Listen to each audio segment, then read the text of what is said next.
beredar, Gibran Rakabuming Raka dan Mahfud MD bakal melakoni debat perdana sebagai calon wakil presiden pada akhir pekan ini. Ketiganya bakal beradu gagasan dan perang argumentasi tentang berbagai isu ekonomi terkini. Tim pemenangan masing-masing paslon mengaku telah mematangkan persiapan hingga memoles jagoannya untuk menampilkan performa terbaik mereka.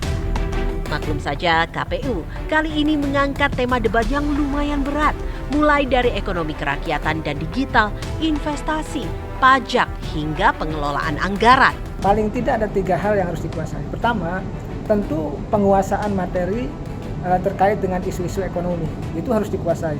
Harus matang, harus dalam, gitu, harus komprehensif, dan harus mampu menjelaskannya di depan publik. Yang kedua, tentu yaitu penguasaan panggung.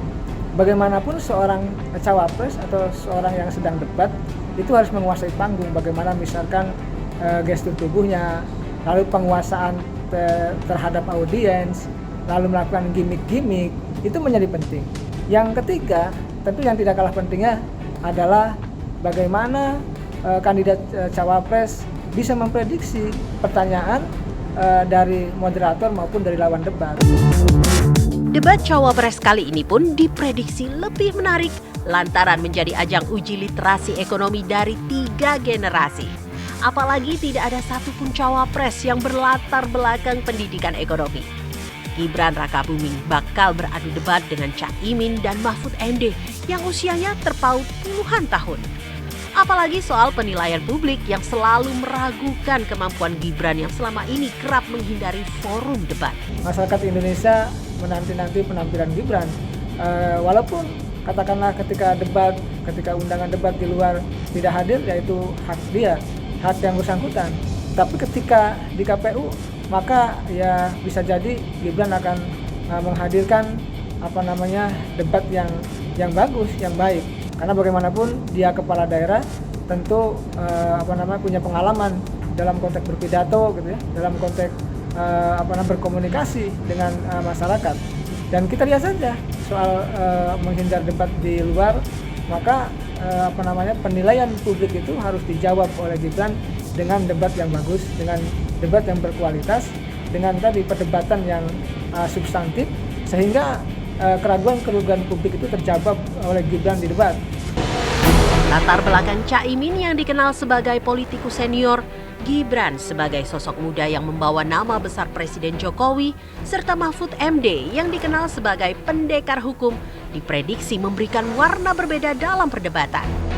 Lantas, siapa yang bakal menguasai panggung debat dengan optimal? Kalau dari sisi kualitas, saya melihat ketiganya ya, baik Caimin, Mahfud MD maupun Gibran, punya kelebihan dan kekurangan masing-masing dalam membahas isu debat, khususnya terkait dengan persoalan ekonomi.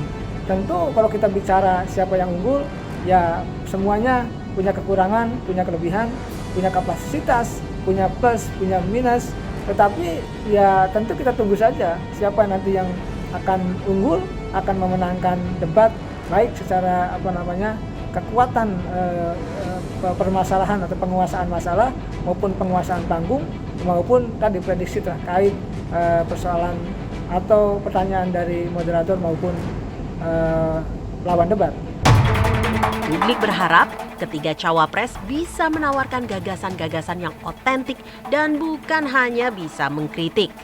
Sesungguhnya, apa yang hendak ditawarkan para kandidat dalam debat, mengingat tantangan ekonomi 2024 yang diprediksi masih cukup berat. Tantangan yang terbesar hari ini adalah nilai ICOR atau Incremental Capital Output Ratio sudah mencapai 7,6 pada tahun 2023. Sementara di awal era Pak Jokowi angkanya masih 5. Ini menunjukkan bahwa ekonomi Indonesia adalah ekonomi yang makin berbiaya mahal, makin berbiaya tinggi, kita juga kehilangan daya saing. Nah, ini apa solusi yang bisa ditawarkan? Itu harusnya muncul di dalam debat cawapres. Selain itu juga bagaimana dari segi fiskal, pajak ini rasio pajaknya bisa di atas 12%. Apa yang perlu didorong dari reformasi perpajakan? Apakah ada keberanian misalnya menerapkan pajak kekayaan? Bisa menutup celah pengemplangan pajak, penggelapan pajak. Ekonomi Indonesia saat ini memang tengah dibelit banyak persoalan. Selain pertumbuhan yang rendah, apa solusi yang ditawarkan kandidat untuk mengerem utang pemerintah yang terus menembus rekor tertingginya? Utang terus menembus rekor dalam sejarah tertinggi, sangat menjadi beban bagi ekonomi. Apa yang harus dilakukan terhadap masalah utang ini? Apakah perlu adanya renegosiasi utang misalnya kepada kreditur negara maju? Atau perlu mengurangi beban belanja pemerintah yang tidak efisien secara signifikan. Selain itu juga dari sisi hubungan antara APBN dengan APBD. Di era otonomi daerah masih banyak pemerintah daerah yang kesulitan mengelola APBD-nya. Masih terlalu besar bergantung pada transfer daerah.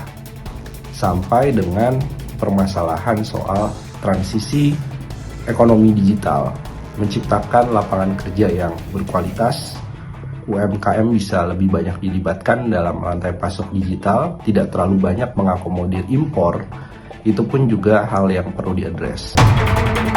Debat diharapkan tidak hanya sekedar mengumbar jargon, tetapi harus diikuti dengan langkah nyata.